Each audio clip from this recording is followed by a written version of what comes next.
Hi friends, எல்லாருக்கும் வணக்கம். நான் தான் உங்கள் ஈவன். இப்போ நம்ம எங்கே வந்திருக்கோம் பாருங்கள். நம்ம வேலூர் சேன்பாக்கத்தில் இருக்க அருள்மிகு சித்தி புத்தி அம்பா சமேத வர சித்தி செல்வ விநாயகர் திருக்கோயிலுக்கு தான் வந்திருக்கும். இன்னைக்கு மகா கும்பாபிஷேகம் நடக்க இருக்குங்க. 25 ஆண்டுகளுக்கு பிறகு இந்த கோயிலோட சிறப்பு என்னன்னு பார்த்தீங்கன்னா, கருவறையில் 11 சுயம்புலிங்கமாக விநாயகர் பக்தர்களுக்கு காட்சியளிக்கிறாருங்க. இந்த மகா கும்பாபிஷேகம் முழு வீடியோ இந்த வீடியோவில் இருக்க போது, இந்த கோயிலை பற்றியான முழு விவரமும் இந்த வீடியோவில் இருக்க போதுங்க. இந்த வீடியோ ஸ்கிப் பண்ணாமல் பாருங்க. வாங்க வீடியோவில் போகலாம். வேலூர் சேன்பாக்கம் ஸ்ரீ செல்வ விநாயகர் திருக்கோயில் தொண்டை மண்டலத்தின் ஒரு பகுதியை வேலூர் கோட்டை துக்காஜிராவ் என்ற மராட்டிய மன்னன் ஆண்டு வந்தான். அவன் ஆட்சி செய்த காலம் கிபி 1677 ஆகும். இவர் காலத்தில் தான் இத்திருக்கோயில் கட்டப்பட்டதாக தெரிய வருகிறது. இதன் மூலம் இத்திருக்கோயிலின் தொன்மை 17ஆம் நூற்றாண்டுகளுக்கு முற்பட்டது என்று அறியப்படுகிறது. இந்த கோவிலுடைய தல சிறப்புங்க. விநாயகர் சுயம்புவாக ஓம் எனும் பிரணவாகார சொரூபமாக எழுந்தருள் பாலித்து வருகிறார். மூலவரான ஸ்ரீ செல்வ விநாயகரின் முதுகில் வலது பக்கத்தில் சாரட் வண்டியின் சக்கரம் ஏறிய வடு அமைந்துள்ளது. ஆதிசங்கரர் பூஜித்த தலங்க. தேவர்கள் ரிஷிகள் அனைவரும் வந்து வணங்குவதற்கு ஏற்ற வகையில் மேற்கூரை அற்ற நிலையில் கோயில் அமைக்கப்பட்டுள்ளதுங்க. மற்ற கோயில்களை போன்று இல்லாமல் இத்திருக்கோயிலில் மூலவர் சன்னதியிலேயே கொடிமரம் அமைக்கப்பட்டுள்ளதுங்க. நவகிரகங்களின் அருகில் ஆதிசங்கரால் சக்கர ஸ்தாபனம் செய்யப்பட்டுள்ளதுங்க. நவகிரகங்களில் எழுந்தருளியுள்ள சனீஸ்வர பகவான் மூலவரை பார்த்தபடி இருப்பது சிறப்பு வாய்ந்த ஒன்றாகுங்க. சுயம்பு அருள்மிகு செல்வ விநாயகர் மகிமை 75 ஆண்டுகளுக்கு முன் தோட்டப்பாளையத்தை சேர்ந்த பிரபலமானவரான சென்னை எத்திராஜ் கல்லூரி நிறுவரான திரு எத்திராஜ் முதலியார் அவர்கள் ஸ்ரீ செல்வ விநாயகருக்கு வெள்ளி கவசம் செய்து கொடுத்து சாத்தும்படி செய்யப்பட்டது. மேற்படி வெள்ளி கவசம் சாத்தும்படி செய்யப்பட்ட போது ஸ்ரீ செல்வ விநாயகரை முழுமையாக மூடியபடி வெள்ளி கவசம் தரை மீது பட்டிருந்தது. தற்போது அந்த வெள்ளி கவசம் ஸ்ரீ செல்வ விநாயகரின் திரு உருவத்தில் இருந்து 2/3 பகுதி மட்டுமே பொருந்தி உள்ளது. இதிலிருந்து ஸ்ரீ செல்வ விநாயகர் வளர்ந்து கொண்டே வருகிறார் என்பதை நாம் அறிய முடிகிறது. ஸ்ரீ செல்வ விநாயகரின் மகிமைகளும் அவர் வளர்ந்து கொண்டே செல்வதும் குறிப்பிடத்தக்கதாகும். சேன்பாக்கம் அருள்மிகு செல்வ விநாயகர் திருக்கோயிலில் மூலவராக ஸ்ரீ செல்வ விநாயகர் லிங்க உருவில் நடுநாயகமாக விற்றிருக்க, சுற்றிலும் மற்ற விநாயகர்கள் லிங்க உருவில் எழுந்தருளியுள்ளார். லிங்க உருவில் எழுந்தருளியுள்ள 11 விநாயகர்களும் யார் என்பதை அறியும் வகையில் 11 லிங்க உருவ விநாயகர்களில் உருவங்கள் சுதையால் அமைக்கப்பட்டுள்ளன. அவைகள் முறையே ஸ்ரீ பால விநாயகர், ஸ்ரீ நடன விநாயகர், ஸ்ரீ ஓம்கார விநாயகர், ஸ்ரீ கற்பக விநாயகர், ஸ்ரீ சிந்தாமணி விநாயகர், ஸ்ரீ செல்வ விநாயகர், ஸ்ரீ மயூரா விநாயகர், ஸ்ரீ மூஷிக விநாயகர், ஸ்ரீ வல்லப விநாயகர், ஸ்ரீ சித்தி புத்தி விநாயகர், ஸ்ரீ பஞ்சமுக விநாயகர் ஆகிய பெயர்களை உடையவர்கள். ஆறாவதாக மையத்தில் விற்றிருப்பவரே அருள்மிகு செல்வ விநாயகர் அபிஷேக ஆராதனைக்குரியவரும் இவரே. முதலாவதாக விற்றிருக்கும் ஸ்ரீ பால விநாயகர் நீரில் மூழ்கியபடியே காட்சி தருகிறார். 11 விநாயகர்களின் இரு பக்கங்களிலும் 2 யானைகளையும் வைத்துள்ளனர். ஸ்ரீ செல்வ விநாயகரின் எதிரில் யானை ஒன்று வைத்துள்ளனர். இரு பக்கங்களிலும் 4 மூஞ்சூறுகள் வைக்கப்பட்டுள்ளனர். மூலவரின் எதிரில் கோயில் உள்ளேயே கொடிமரம் வைத்துள்ளனர். கோயிலின் உள் சுற்றிலும் சுதையால் அமைக்கப்பட்டுள்ள பால விநாயகர் முதல் பஞ்சமுக விநாயகர் வரை அவர்களுக்குரிய தோற்றங்களுடன் வாகனங்களுடன் அமைந்துள்ளன. ஸ்ரீ செல்வ விநாயகரின் நேர்பின்புறம் மீனாட்சி சுந்தரேஸ்வரர் உள்ளனர். அவர்களுக்கு பின்னால் அம்மன் காமாட்சி திரு உருவம் சுதையால் அமைக்கப்பட்டுள்ளது. இத்திருக்கோயிலில் ஸ்ரீ வெங்கடாச்சலபதி திரு உருவமும் அமைக்கப்பட்டுள்ளது. அதற்கு அடுத்தபடியாக அப்பர், சுந்தரர், மாணிக்க வாசகர், திருஞான சம்பந்தர் ஆகிய 4வரின் திரு உருவமும் அமைக்கப்பட்டு உள்ளன. அருகில் ஸ்ரீ தட்சிணாமூர்த்தி தெற்கு பார்த்தபடி எழுந்தருளி உள்ளார். மூலவரை அடுத்து மகாவிஷ்ணுவின் திரு உருவம் பிரதிஷ்டை செய்யப்பட்டு அருகில் மற்றொரு தட்சிணாமூர்த்தி தெற்கு நோக்கியபடி விற்றிருக்கிறார். அவரின் அருகில் ஸ்ரீ சண்டிகேஸ்வரர் சன்னதியும் உள்ளன. அடுத்ததாக ஸ்ரீ முருக பெருமான் வள்ளி தெய்வானையுடன் காட்சி தருகிறார். அதற்கு அடுத்ததாக ஸ்ரீ காசி விஸ்வநாதர், விசாலாட்சி அம்மன் காட்சி தருகின்றனர். அடுத்து சுதையால் அமைக்கப்பட்டுள்ள ஜெயலட்சுமி காட்சி தருகிறாள். நவகிரகங்களில் அடுத்து அமைக்கப்பட்டுள்ளன. இத்திருக்கோயிலில் ஸ்ரீ ஆதிசங்கரர் நவகிரகங்களுக்கு அருகிலேயே சக்கர ஸ்தாபனம் செய்திருப்பது குறிப்பிடத்தக்க ஒன்றாகும். திருக்கோயிலின் வெளிப்பிரகாரத்தில் தலவிருட்சமாக வன்னி மரம் உள்ளது. தோட்டத்தில் நாகலிங்க மரம் உள்ளது.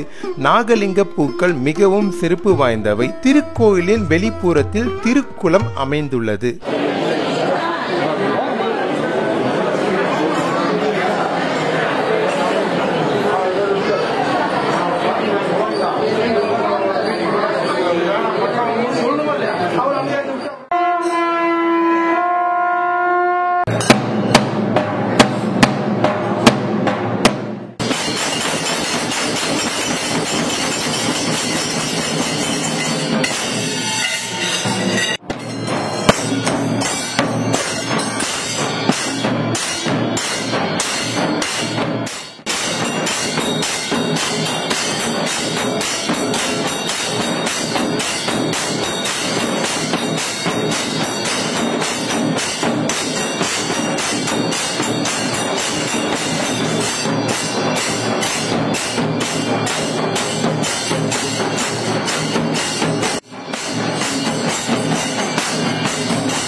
विद्यालक्ष्मी, कीर्तिलक्ष्मी, सौभाग्यलक्ष्मी, संतानलक्ष्मी, वीरलक्ष्मी, विजयलक्ष्मी नाम कटाक्ष सिद्ध्यर्थम अप्राप्तलक्ष्म्याः प्राप्त्यर्थम अंबिका समेत वरसिद्धि विनायक स्वामिनः शरण विनायक संपत् विनायक स्वामिनः चरणारविन्दयोः अचंचला भक्ति सिद्ध्यर्थम आचंद्रार्थम परंपरायाः कैंकर्य सिद्ध्यर्थम फलार्थम आवश्यकीभूत धनानां जनानां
திருப்பி வாங்க.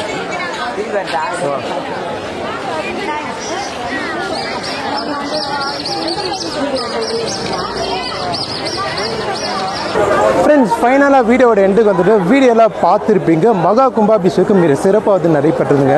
ஓகேங்க, இந்த வீடியோ உங்களுக்கு பிடிச்சிருந்தா லைக் பண்ணுங்கள், ஷேர் பண்ணுங்கள், சப்ஸ்கிரைப் பண்ணுங்கள், முடிஞ்ச ஃப்ரெண்ட்ஸுக்கெல்லாம் ஷேர் பண்ணுங்கள். இதே மாதிரி அடுத்த வீடியோ மீட் பண்ணலாம். ஓகே, பாய்.